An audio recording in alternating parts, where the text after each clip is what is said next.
Hello and welcome back. In this lesson, you will learn all about direct and indirect or reported speech. We will look at converting the three main types of sentences: statements, questions, and requests, instructions, or advice from direct to indirect speech. There are lots of examples and exercises throughout the video for you to practice, and make sure to watch all the way to the end because there is a final quiz to test your understanding. So let's get started.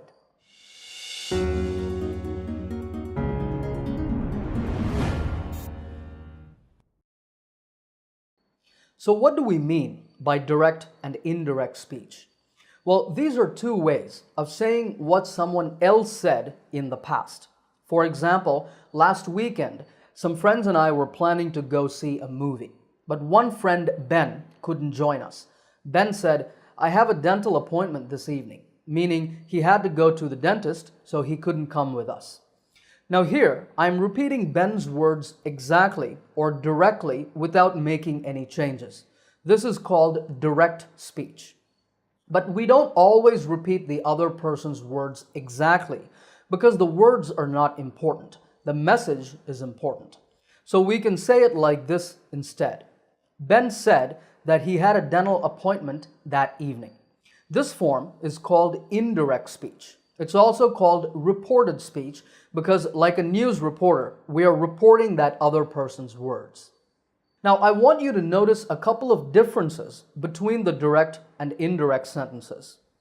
When we write direct speech, we always put quotation marks around the original words. This is to show that we are repeating the words exactly without any change. But in indirect speech, we don't use quotation marks. The second point is the word that. This is used in indirect speech, but it is never used in direct speech. Now, in informal situations, we can often leave it out in reported speech like this. Ben said he had a dental appointment that evening. Informally, that's okay. But in formal situations, don't leave out that. These are the two basic differences.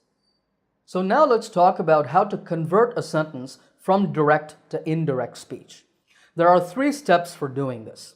Change the pronouns, backshift the tense, and change the time and place expressions.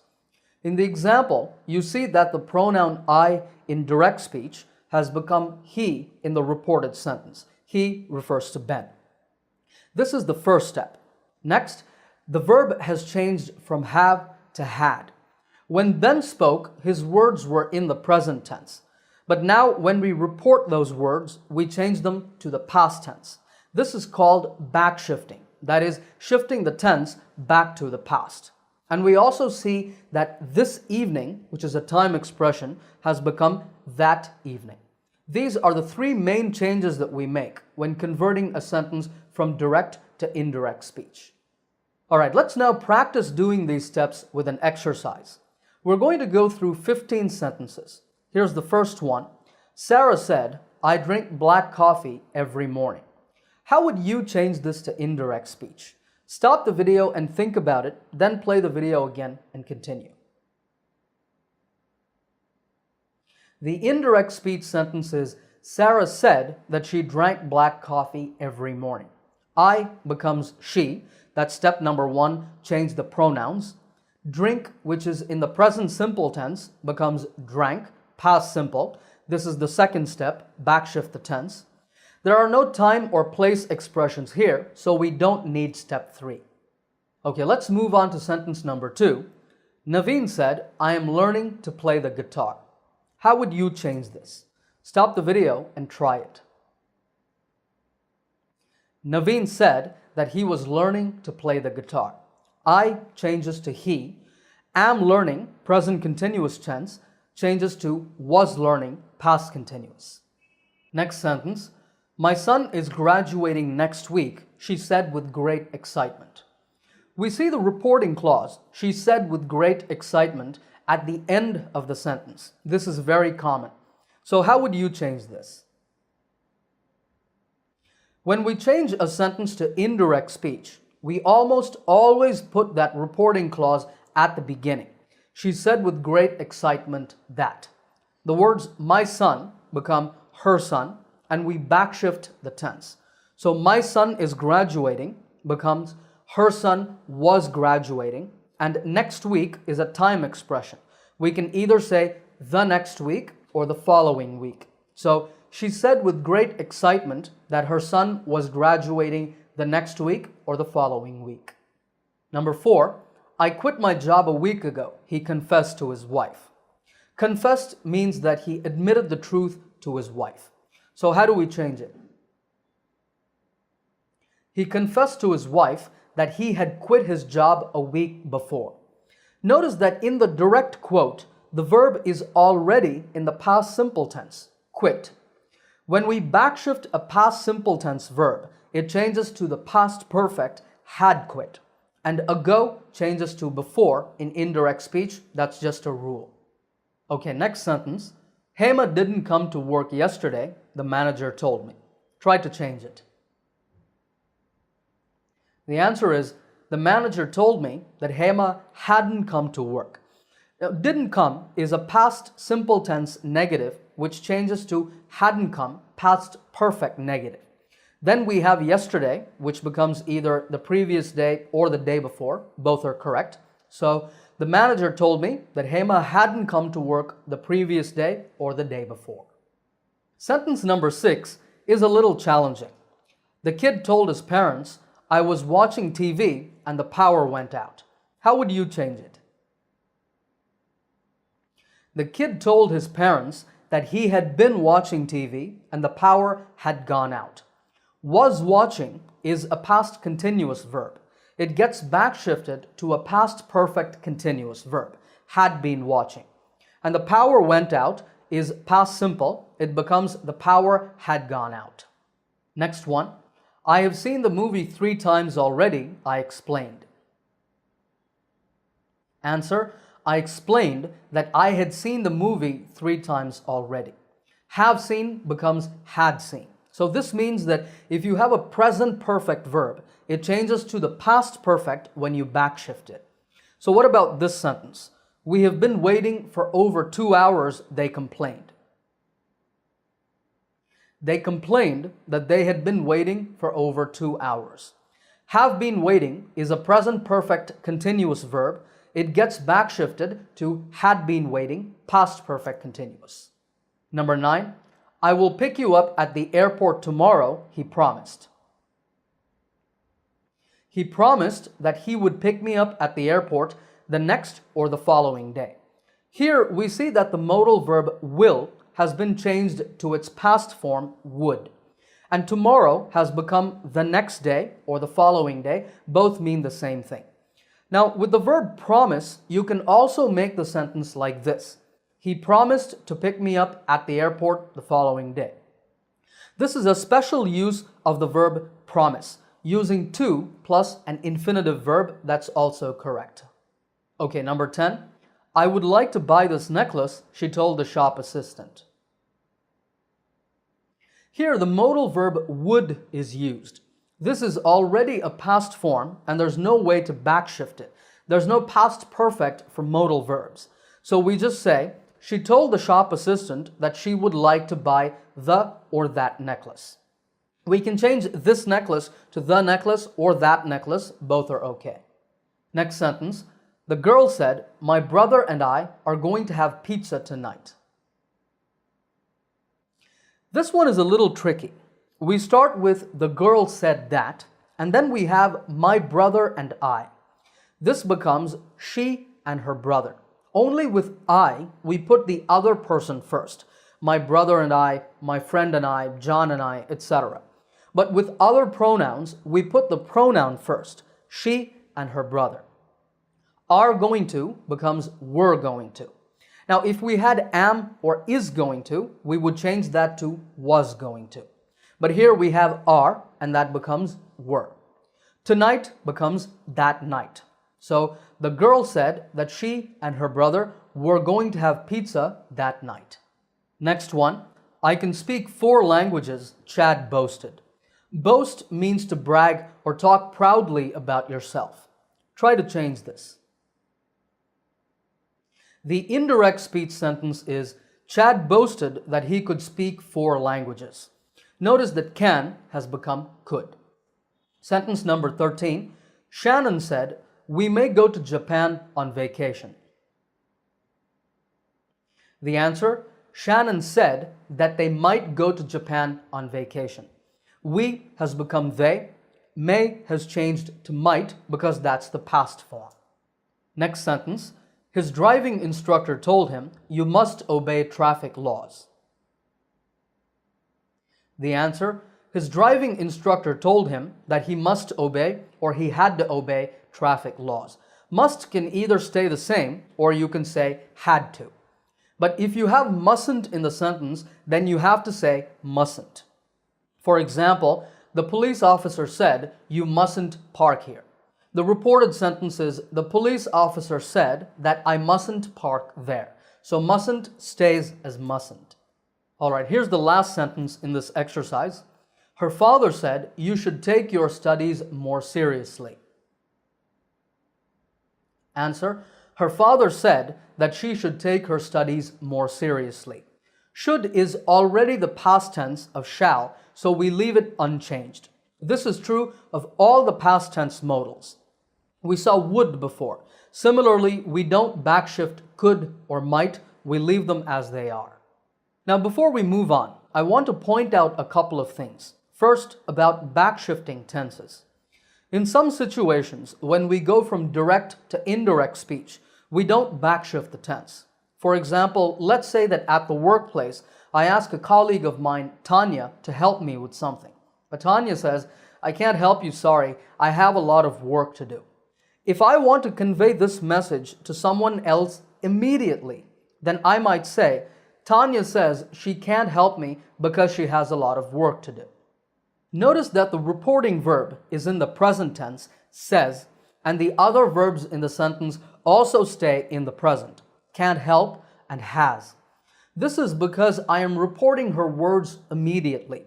There's not much time delay, so backshifting is not all that important. We also see this form in the news a lot when current events are being reported. These are both indirect speech sentences. The retail chain has announced that it will open 2 more stores next month. The police chief said that the investigation is still ongoing. In sentence number 2, the reporting verb is has announced, a present perfect form, and in number 3, the reporting verb is said, past simple. Maybe the police chief said these words in a recent interview. But in both sentences, there is no backshifting of the tense in reported speech because the news is recent. Also, in the second sentence, we see the time expression next month has not been changed to the next or the following month. That's because next month is still in the future for us when we report this. So this is the first point. The next point is about the verbs say and tell. You may have noticed in some of the previous examples that tell is followed by a person, like me, him, her, etc. I have a few sentences here from the last exercise. The first one says, "The manager told me." In the second, "She told the shop assistant." And in the third, "The kid told his parents." Grammatically, this person is called an indirect object.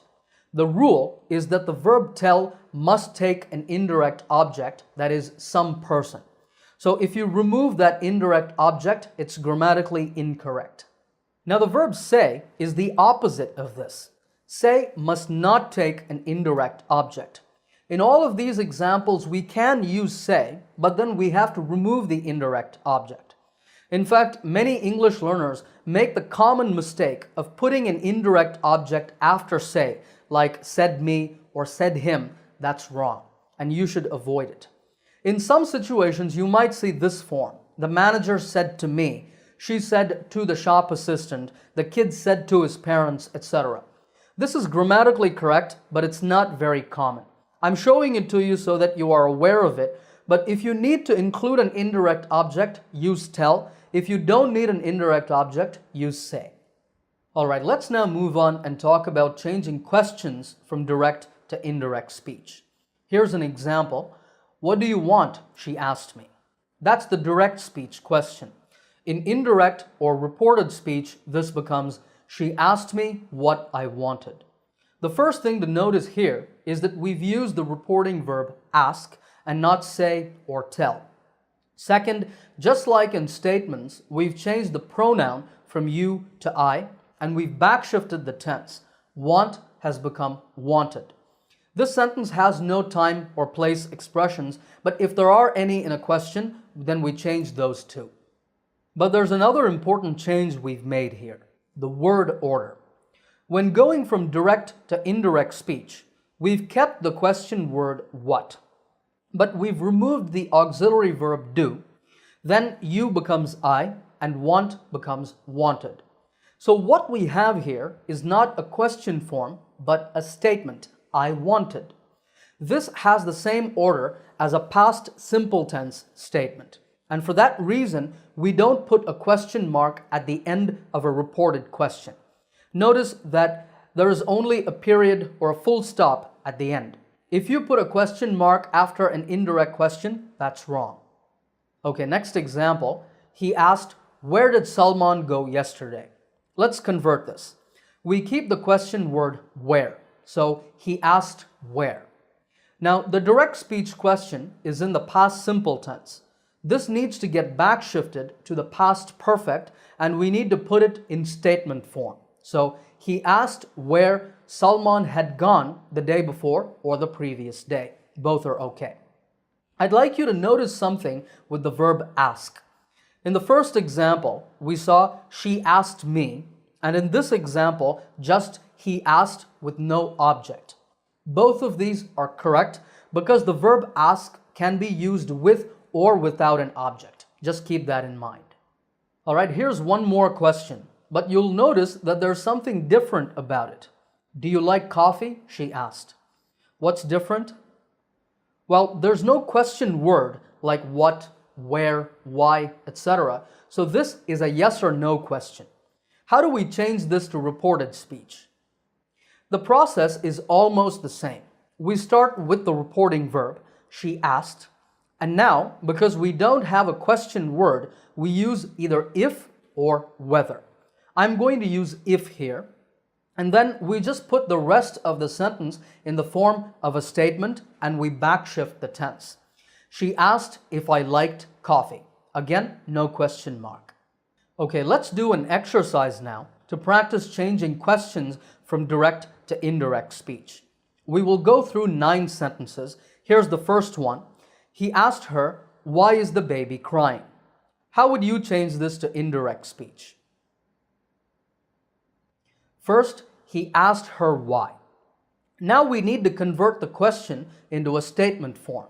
It's in the present continuous tense, so we backshift that to a past continuous statement. So he asked her why the baby was crying. The baby was crying is a past continuous tense statement. Number 2, does this hotel have a swimming pool? The guests inquired. Try to change it. This is a yes or no question, so we need if or whether. I'll use whether this time. The guests inquired whether. And now the question, which is in the present simple tense, needs to be backshifted to the past simple. The guests inquired whether the hotel had a swimming pool. You could also say that hotel instead of the hotel. All right, next one. Who has eaten all the cookies? Asked Rick's mother. The reported question is, Rick's mother asked who had eaten all the cookies. Next sentence, are they leaving tomorrow morning? Shivani asked. It changes to, Shivani asked if they were leaving the next morning or the following morning. In the place of if, you can use whether if you want. Number 5, he asked, how long should I boil an egg? The reported question is, he asked how long he should boil an egg. Remember, should does not backshift. Next question. Colton asked me, have you received the package? Now, I'm a little tired of using the verb ask, so I'm going to use a different question report verb. Colton wanted to know if I had received the package. So instead of asked, I've said wanted to know. Then there's if, because this is a yes or no question. And the present perfect question in direct speech gets backshifted to a past perfect tense statement. Okay, next one. When will your sister get here? She asked her husband. She asked her husband when his sister would get there. Number 8. Why didn't you attend the meeting? My boss questioned. My boss questioned why I hadn't attended the meeting. The question in direct speech here is a past simple tense negative form.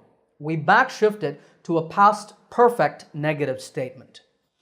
And the last one, didn't Nicole tell you we were coming today? He asked. He asked whether Nicole hadn't told us that they were coming that day. Okay, let's move on to the next topic now, reporting requests, instructions, and advice. When people make a polite request, they often phrase it in the form of a yes or no question. For example, Arjun asked me, can you lend me $200? This is a request for a loan. You can report it just like a yes or no question. Arjun asked me if I could lend him $200. This is correct, but there's another way to do it. We can say, Arjun asked me to lend him $200. The structure of this sentence is the verb ask plus an object. Object is a grammatical term. What we mean here is a person, like asked me in this sentence, plus a to infinitive verb. That is, the preposition to plus a verb in its base form, like to lend. Here's the next example. Turn off the TV, his mother told him. Obviously, this is not a polite request. It's an instruction. In fact, it's a command. So instead of the verb ask, we're going to use the stronger verb tell. His mother told him to turn off the TV. So the guideline here is use ask for requests and tell for instructions, orders, or commands. If a request or command is negative, you just add not before to. Don't feed the animals, the zookeeper told us. We change this to indirect speech like this. The zookeeper told us not to feed the animals. This next example, which we saw in a previous exercise, expresses advice. Her father said, you should take your studies more seriously. If you remember from the exercise, we can convert this to indirect speech as her father said that she should take her studies more seriously. But since her father is giving her advice, we can use the verb advise. Her father advised her to take her studies more seriously. Simple. All right, it's time for another exercise to practice all of this. I have 6 sentences for you this time. Some of these sentences are requests, others are instructions or commands, and some express advice. And you have to change them all to reported speech. Here's the first one. He asked Jasmine, would you be able to take care of my pets while I'm away? How would you change this? This is a polite request, so we need to use the verb ask here. So he asked Jasmine to take care of his pets while he was away. Okay, number 2. Please leave your bags with the bellhop, the receptionist told us. Try to change it. Now this is a polite request, but it's also an instruction for the guests at the hotel. So you can use both ask and tell. You can use ask because this is quite polite, but at the same time it's also an instruction, so tell is also okay. I'm going to use tell. The receptionist told us to leave our bags with the bellhop. Next one. Please do not bring food into the park. Set a sign at the entrance. How would you change it? This is an instruction, and we can say a sign at the entrance told us not to bring food into the park, but it's a general sign meant for everybody. So in this case, we can just use the verb say, as in the direct speech sentence. A sign at the entrance said not to bring food into the park. Because we're using the verb say, there is no object. Remember, say does not take an indirect object. Next sentence, get out of my office, her boss yelled. To yell means to shout with anger. Try to change it. Her boss told her to get out of his office. If you want to make it stronger, you can even say her boss ordered her to get out of his office. Now, in this reported sentence, the boss is male. That's why we've said to get out of his office. But of course, if the boss were female, the pronoun would be her. Number 5, Philip's doctor told him, you should exercise more. You can say, Philip's doctor told him to exercise more, but better is Philip's doctor advised him to exercise more. And last one, I wouldn't eat that pizza if I were you, her friend said to her. Now this sentence looks like a conditional, and it is, but this is a common way of giving advice. I would do this or I wouldn't do that if I were you. So we can once again use the verb advise. Her friend advised her not to eat the pizza. You can also say that pizza means the same thing. All right, good job. Up to now, we have practiced converting statements, questions, requests, instructions, and advice from direct to indirect speech. So if you're ready, we're going to put all of this together with a final quiz. There are 10 sentences on the screen. I want you to change each one from direct to indirect speech. Stop the video now, do the exercise, then play the video again and check. All right, here are the answers. How many did you get right? Let me know in the comments below. I hope you enjoyed this lesson. As always, happy learning, and I will see you in another lesson soon.